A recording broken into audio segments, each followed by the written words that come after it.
Assam University da tamakpani na aigi manbi silchar gi mayam chagem pomba haitaba mayam leibani haidi aigi silchar gi manbi mayam sigi kuthong sida thongo kuma je dukan dai changa ine bako hawa ba si je sigi music cham yore inda sa cha de ne mayam tu chagem pom doine bako ngasi se chagem pomba haitaba misu yaurangani dana ko adudugi aina chagem pomba sida sum namjalauge na video je namjalakpane bako ado yam hairubaidi na te mayam sum makata yangminase aduga aina semisingje kai no habitu so haira age ko ma'am sisina hangam ne bako aduduga sisina pakhon do khangidana ko ma'am pakhon ne bako aduduga asina chagem chamthoga thamabane aduga sisina ikai thibi do adune ba aduga sina kano yongsak maru aise haige tawraga heta kawbam tawreba aduga sina ukabi ayaiba leire sina kano leire hawaijar sing adaidi tilau adaidi nakupi napakpi adudi mayam thongba haujarage kamai thonge habdo yengase yam laina thongdoini ko mayam aina thongbase kasulu na thongoi cooker da thongage ngasidi nungdang je khar thengjale aise thabak yam leyebako aduna aise cooker da sat laung thongdoge ngasidi adudi asengmagidi aidi pochai thongba khotpase cooker da thongbadagidi kai hani khangumba daidi chapugumba thongbana nuwaijebako adu taraga sungsi dei kitang thenge aduna makhatani yengminarse mayam thongba haujarage ko adudi kaino nebako sise thau je hairage thau je khara dum hairage bako aduga aije khara jun neme ba aduduna magi cooker je loina smai yungkhatkibagi ama udabado tawre haba thau je haire sarakpa ngarage saraga mukjarage mayam thau je sare bako aduduna tilau je hana ngaubrage mai khara laithage ko aduga tilau je singong hapchalage ko sing adagi kano jang hapage hangam kari napakti hapte napakti desna tapani ko mayam adagi nakuti hapchale adagi nakuti happa mutungda nahaptang ngausi ko sina suaya ngobia khara munna dung ngause hauna bako yam kana kasin bajna ta bida munna ngobam ni dai ne adu tawrse si khutong je aidi chak injang thongba khutok lak thong thingje khoi ma dagi suma khoi ma na thongba khutong ke ka du sum yengaga adum tawbane bako aduna si je khoi ma na thongba khuthong du ni ko sin jira hapchalle garam masala khara hapchalage garam masala di wat pe de koi mungdi khara dum happe yam hapro sanga thongba tawni na ko adagi yam su thongdo na tawni na adagi di machal dum hapchalle khara duduga machu hapsi ko kaino di machu hapkadabani aise akhoi je sengmai di chakhum je dukan da oye bako dukan da oibani na kaino tawba hai tare pochai thongamdai kholamdai aina sumaina he thongamdai di yumde he pusalapane ba khoi aduduna kokta oina hapaga thamdabado packet oina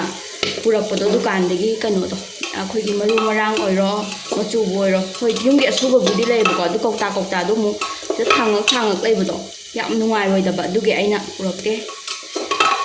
haina sisingai ngobirani myam ubra ije khara munna madamga du sirapa samdo adu bo ngorasi ko yam kasan bana tabida ngobirani phajana khomana thong khuthong ne khomana yam sam thonge maina to sengbagi de haidi cooker da thongbadi pamjate bako haidi aido cooker thongbaje mogi patharappa kholappa tawbado ai kitang hainadaba haitare adugi sumaina khara munjalle sumaina leire ko ma'am aduduga kaino hapage hangam hapjena kaino hana hape chagem hana hape khomana ni kaino khaido akanda ne pibi hapirakpane sisiso dukaan da loina seng dei chak dei loi lei ba chathok chachin tawra chabdo khoi hum khoi oidine nungai taba to sagem hapre sagem je fajada ana ngobirani ko uramgadra khangde ni tawis ubdi mal ana ngobirani aduga momo hangam je ana kapare hangam je mo ngodoi ni ko hangam chu ngoksalani kai thi chu ngoksalani hangam je dum yam ba man ba ni pathagi bani ko te yada ba ana loi hapirani sumaina hapingai he kai thi chu haporage ko kai thi chu hapore aduga fajana kopirani ana mana ngokthopirani aje kuning kang khalaga ni ko uje haidi khang kai boy ta di uiba adu sumain tawode aije udaba hai tare fajana otaba otriba je sije patharak tribo ngokthose patharak tribo ngorage ana fajana ngokthopirani aduga makhung ha khunjalaga thangrage ko mayam aduduga patharapa kanda mu ulaage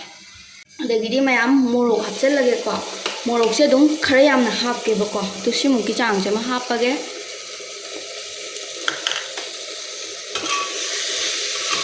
sagem pomba gidi morok se kitang yamba duna fajana pathahan gi ko mayam akhoi mana thongbo thongdumak ne thongi je sum yenjan ba ko khoi mana thongbo thak pa je ai je thongbo thak pa am pam me ado yam hairu bai di na te duga aina thongbo thak pa je ekta haurani hai ba di na te ba ko yam ne ekta haw ba budi oiram da ba su yai adu taraga so dum haidi haye ba thongba makha tan sum ucharage mayam ka ke hapa hai ba do yam hojik pathara ba yengasi ko phanyam patharam me pachu pathaba ni ko sumaina dum hangam di pathaba thui da na ko adu to loi pathagre duduna hojik kano tawrage nga ai base hapjalage nga ai base in setu iko haidi nga ai base kano yam togon yam sathi bane ba ukabi ai bu base haidi akoi frista budi thame ba frista thambani na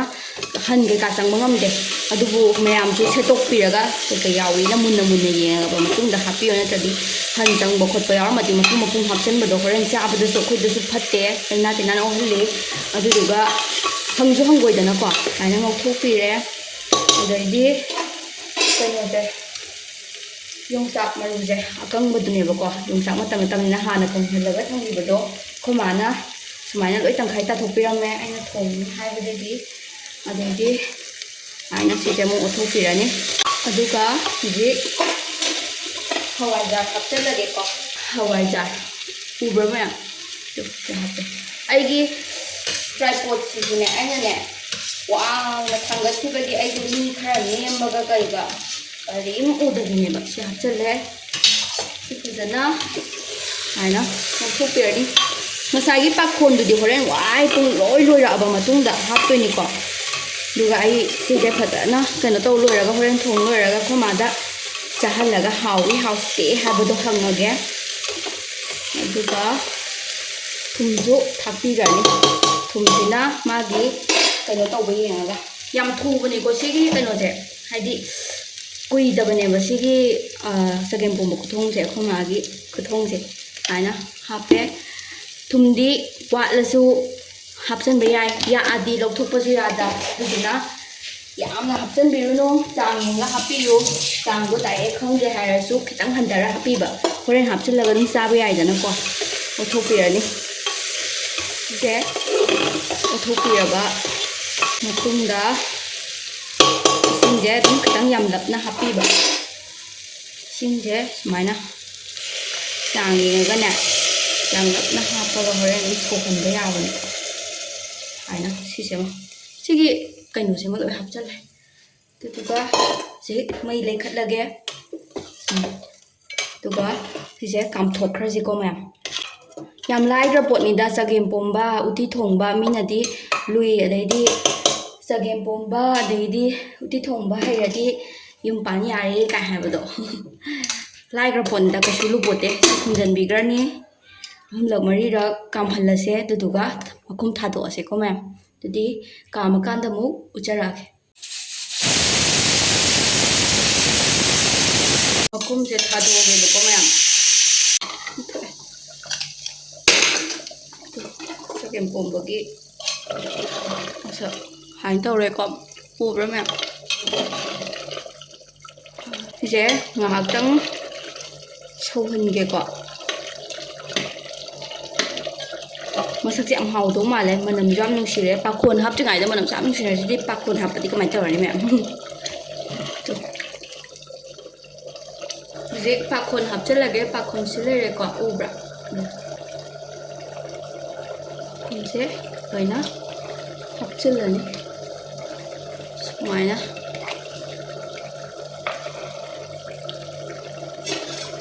ꯑꯗꯨꯒ ꯄꯤꯔꯅꯤ ꯁꯨꯃꯥꯏꯅ ꯌꯥꯝꯅ ꯂꯥꯏꯅ ꯃꯇꯝ ꯆꯪꯗꯅ ꯌꯥꯝꯅ ꯂꯥꯏꯅ ꯊꯣꯡꯕ ꯌꯥꯏꯑꯕ ꯑꯩꯗꯤ ꯁꯤꯜꯆꯔ ꯍꯥꯏꯗꯤ ꯑꯁꯥꯝ ꯌꯨꯅꯤꯚꯔꯁꯤꯇꯤꯗ ꯇꯝꯃꯛꯄꯅꯤꯅ ꯑꯩꯒꯤ ꯏꯃꯥꯟꯅꯕꯤ ꯁꯤꯜꯆꯔꯒꯤ ꯃꯌꯥꯝ ꯆꯒꯦꯝꯄꯣꯝꯕ ꯍꯩꯇꯕ ꯃꯌꯥꯝ ꯂꯩꯕꯅꯦ ꯍꯥꯏꯗꯤ ꯃꯣꯏꯒꯤꯗꯤ ꯑꯥꯗ ꯍꯋꯥꯏꯖꯥꯔꯁꯨ ꯌꯥꯝ ꯐꯪꯗꯕꯒꯤ ꯆꯒꯦꯝ ꯈꯛꯇꯅ ꯇꯧꯔꯒ ꯄꯣꯝꯕꯅꯦꯕꯀꯣ ꯑꯗꯣ ꯍꯋꯥꯏꯖꯥꯔ ꯐꯪꯕꯤ ꯇꯥꯔꯒꯗꯤ ꯑꯩꯒꯤ ꯁꯤꯜꯆꯔꯒꯤ ꯏꯃꯥꯟꯅꯕꯤ ꯃꯌꯥꯝ ꯁꯤꯒꯤ ꯈꯨꯊꯣꯡꯁꯤꯗ ꯊꯣꯡꯉꯣ ꯌꯥꯝ ꯂꯥꯏꯅꯀꯣ ꯅꯣꯏ ꯌꯥꯝ ꯂꯨꯅ ꯈꯟꯖꯤꯟꯒꯅꯣ ꯆꯒꯦꯝꯄꯣꯝꯕꯁꯦ ꯌꯥꯝ ꯂꯥꯏꯅ ꯍꯥꯎꯅ ꯊꯣꯡꯉꯣ ꯑꯗꯨꯗꯤ ꯆꯥꯛꯁꯦ ꯈꯨꯃꯥꯗ ꯁꯤ ꯏꯟꯖꯥꯡꯁꯦ ꯈꯨꯃꯥꯗ ꯍꯥꯎꯋꯤ ꯍꯥꯎꯇꯦ ꯍꯥꯏꯕꯗꯣ ꯍꯪꯉꯀꯥꯟꯗ ꯑꯗꯨꯒꯤ ꯃꯇꯥꯡꯗ ꯑꯃꯨꯛ ꯎꯠꯆꯔꯒꯦ ꯑꯗꯨꯒ ꯚꯤꯗꯤꯑꯣꯁꯦ ꯂꯣꯏꯁꯤꯟꯅꯕ ꯇꯧꯔꯒꯦ ꯃꯌꯥꯝ ꯏꯟꯖꯥꯡꯁꯨ ꯊꯣꯡꯕ ꯂꯣꯏꯔꯦ ꯑꯗꯨꯗꯨꯅ ꯑꯩꯈꯣꯏ ꯃꯥꯒꯤ ꯆꯥꯛ ꯁꯦꯝꯕꯤꯔꯦꯕꯀꯣ ꯑꯗꯨꯒ ꯁꯤꯡꯖꯨ ꯑꯃ ꯁꯨꯗꯣꯛꯑꯦ ꯁꯤꯡꯖꯨ ꯑꯃ ꯁꯨꯔꯀꯥꯟꯗ ꯕꯣꯔꯥ ꯑꯃꯃꯨꯛ ꯍꯧꯔꯦ ꯕꯣꯔꯥꯁꯦ ꯌꯥꯝꯅ ꯍꯧꯗꯦ ꯑꯗꯣ ꯏꯟꯖꯥꯡꯁꯤꯁꯨ ꯍꯥꯎꯗꯧꯗꯤ ꯃꯥꯜꯂꯦ ꯑꯗꯣ ꯑꯩꯈꯣꯏ ꯃꯥꯒꯤ ꯄꯥꯎꯈꯨꯝ ꯑꯃꯨꯛ ꯇꯥꯁꯦꯕꯀꯣ ꯃꯥꯅ ꯀꯩ ꯍꯥꯏꯔꯛꯀꯦ ꯍꯥꯏꯕꯗꯣ ꯍꯥꯎꯋꯤ ꯍꯥꯎꯇꯦꯗꯣ ꯑꯗꯨ ꯍꯪꯗꯣꯛꯑꯒꯦꯕꯀꯣ ꯑꯗꯨꯗꯨꯒ ꯃꯌꯥꯝꯅꯁꯨ ꯀꯃꯦꯟꯇ ꯁꯨꯡꯁꯣꯏ ꯁꯣꯏꯗꯅ ꯍꯥꯎꯒꯅꯤ ꯍꯥꯎꯔꯣꯏ ꯍꯥꯏꯕꯗꯣ ꯊꯝꯕꯤꯔꯝꯃꯣ ꯑꯗꯨꯗꯤ ꯃꯈꯥ ꯇꯥꯅ ꯑꯩꯈꯣꯏ ꯃꯥꯒꯤ ꯄꯥꯎꯈꯨꯝ ꯇꯥꯔꯁꯦ ꯆꯥꯎ ꯍꯥꯎꯕ꯭ꯔꯣ ꯑꯩꯈꯣꯏ ꯃꯥꯁꯦ ꯗꯨꯀꯥꯟꯗꯩ ꯆꯪꯉꯛꯏꯅꯦꯕꯀꯣ ꯅꯍꯥꯟꯈꯩ ꯗꯨꯀꯥꯟ ꯄꯤꯖꯕꯗꯣ ꯃꯥ ꯆꯥꯃꯁꯅ ꯑꯣꯏꯅ ꯇꯪꯉꯒ ꯆꯠꯈ꯭ꯔꯒꯦ ꯃꯥ ꯇꯪꯗꯪ ꯇꯪꯉꯝꯃꯒ ꯆꯥꯛꯇꯤ ꯑꯥ ꯗꯨꯀꯥꯟ ꯆꯥꯎꯁꯦ ꯁꯨꯝ ꯍꯩꯅꯈꯤꯕꯒꯤ ꯍꯥꯎꯕ꯭ꯔꯥ ꯌꯦꯡꯉꯣ ꯍꯥꯎꯕ꯭ꯔꯥ ꯊꯨꯝ ꯋꯥꯠꯄ꯭ꯔꯥ ꯍꯥꯎꯋꯦ ꯑꯝꯇ ꯐꯖꯅ ꯍꯥꯏꯔꯝꯃꯨꯁꯦ ꯇꯥꯔꯔꯣꯏ ꯍꯥꯎꯋꯦꯕ ꯁꯤꯁꯦ ꯍꯧꯖꯤꯛ ꯆꯝꯅ ꯍꯣꯔꯦꯟ ꯏꯪꯊꯔꯒ ꯆꯞ ꯆꯥꯗꯣꯏꯅꯦꯕ ꯐꯔꯦ ꯐꯔꯦ ꯑꯗꯨꯗꯤ ꯃꯌꯥꯝ ꯃꯇꯥꯡ ꯁ꯭ꯋꯥꯏꯁꯤꯗ ꯂꯣꯏꯁꯤꯜꯂꯒꯦ ꯑꯩꯈꯣꯏ ꯃꯥ ꯍꯥꯎꯋꯦꯌꯦ ꯋꯥꯁꯨ ꯌꯥꯝ ꯀꯟꯅ ꯉꯥꯡꯗ꯭ꯔꯦ ꯑꯉꯥꯡ ꯇꯨꯏꯁꯟ ꯇꯧꯔꯤꯕ ꯑꯗꯨꯒꯤ ꯑꯗꯨꯗꯤ ꯃꯇꯥꯡ ꯁ꯭ꯋꯥꯏꯁꯤꯗ ꯂꯣꯏꯁꯤꯟꯖꯔꯒꯦ